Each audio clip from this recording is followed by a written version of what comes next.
Hello, welcome to another edition of the Pierce Brothers.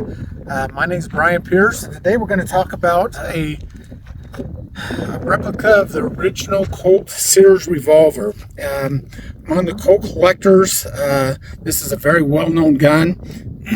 It's a stunning work of art. We're going to discuss its history a little bit, how I recreated this gun, and we're going to shoot it a little bit, which is shocking considering the value of this gun.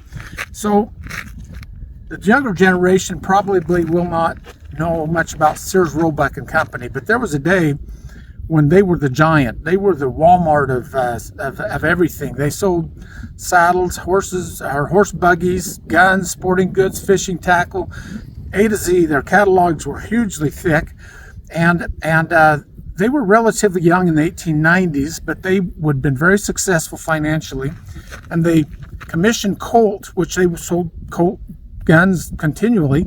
They commissioned Colt to build the finest gun they possibly could build, and this gun was delivered to them in the fall of 1897. And likewise, this gun, incidentally, is just a few serial numbers away from the original gun, made in 1897, and it's I chose a frame that was accordingly, but Sears put this on display in many of their stores. They used it in some of their advertising and brochures to help sell Colt firearms. When I was a child, Sears was kind of a fun memory for me, because when I was a child, you could actually put coin or cash into an envelope and mail order whatever you wanted. And we lived out in very remote ranches in the middle of nowhere, and going to town was rare, and when you did, it was a small little town, and you'd buy your ammo at a tire store or whatever. But you could literally put money in an envelope and mail it to Sears, and a few weeks later, here come whatever it was you ordered. And great company, and kind of a bygone era now. But back to this gun. Colt used their very finest craftsmen to build this. The engraving was by the hand of Kuno Helfrich himself, which was, now Kuno Helfrich did a lot of engraving for Colt at that time, and he had apprentices that worked for him, and so they would engrave, but he would get the credit. And there'd be a factory engraved gun, but he would get the credit even though it was a journeyman level engraving. But this gun, with the original Sears, Kuno Helfrich himself performed the engraving, and he was an amazing artist. One of the very key factors in engraving a gun is the layout of the pattern. It's not always to do with the quality, although the quality needs to be good, but it's the layout. And this gun has some really remarkable layout on it. It's one of the very few pre-war Colts that was gold inlaid from the factory. At one time, they thought there was only 3 that were done that way, but there's probably a few more than that. And these little checker boxes, they actually, if you measure them with a micrometer, they were actually they're patterned with the taper of the barrel. So there's a few thousandths differences from the time the checkerboard starts till it ends. But I'm getting ahead of myself on that.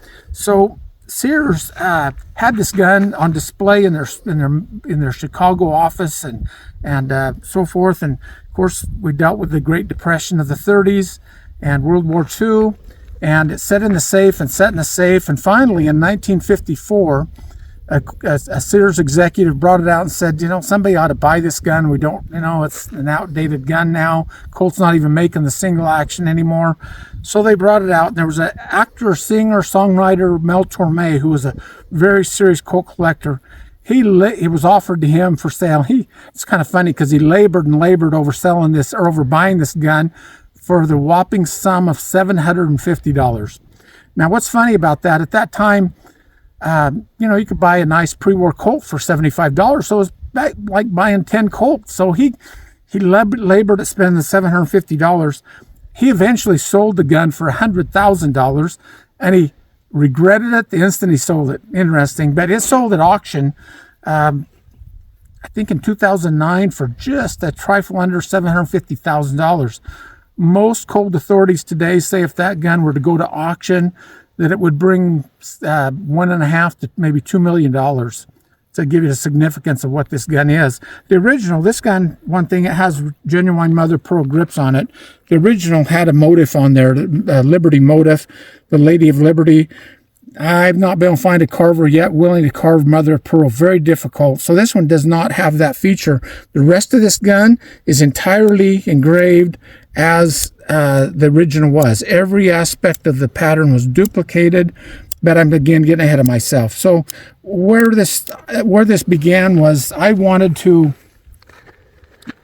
who wouldn't love to have the original, but that's way out of my budget. So I found a suitable frame, a pre-war frame made in 1897, and I began by, it was originally a 7.5 inch Frontier 6-shooter, so 44-40. Somebody cut the barrel down, reblued it, this and that. And I won't take an unaltered original pre-war Colt and refinish it or modify it. So this was the perfect candidate for it.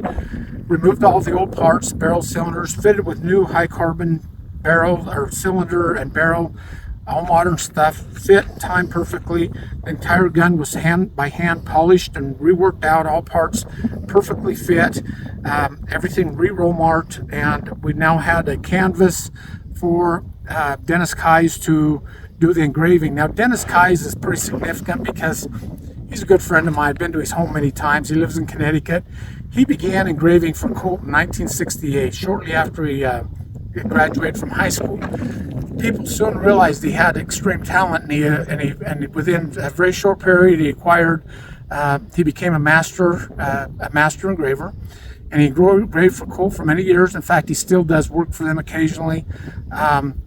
He was USFA's master engraver. They're only one that they did master pattern engraving on their guns, and that he worked there 20 years. Today, he teaches art and so forth, studies the Bible. He's actually a really good guy. I like Dennis a lot. A very kind soul. But at any rate, he did all the duplication. I provided photos of the originals, great detail, so he could go over every aspect of the original and duplicate it. And so here we have a gun that's every bit as high quality as the original, which, by the way, he actually just loved and admired Helfrich's work, loves to duplicate it, loves to do tribute guns to it, and this would be considered a tribute gun to his work. And great admiration for the man. They were true artists in how they laid things out.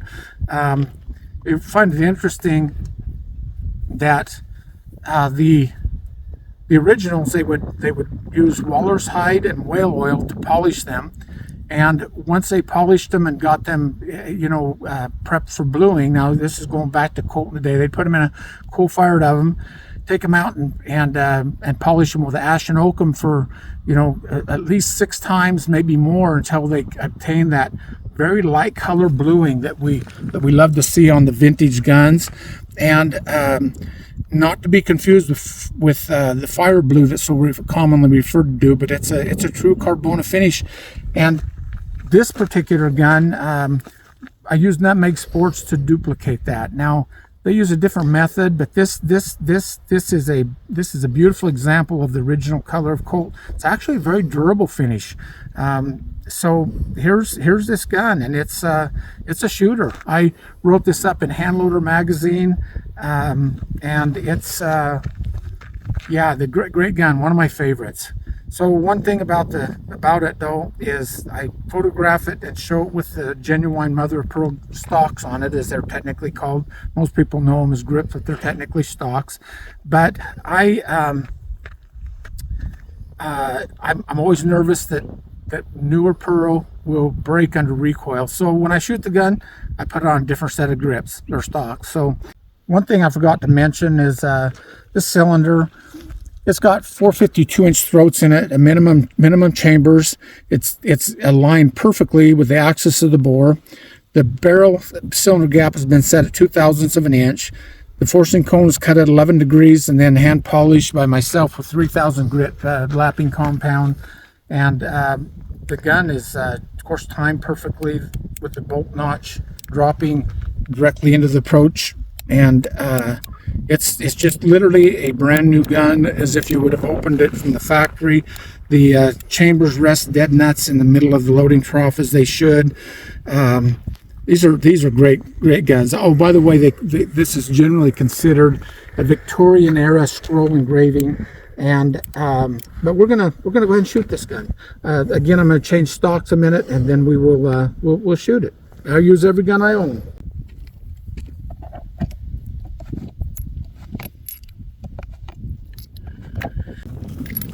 Load 1, skip 1, load 4, and that puts the empty chamber directly underneath the hammer, ready to be carried.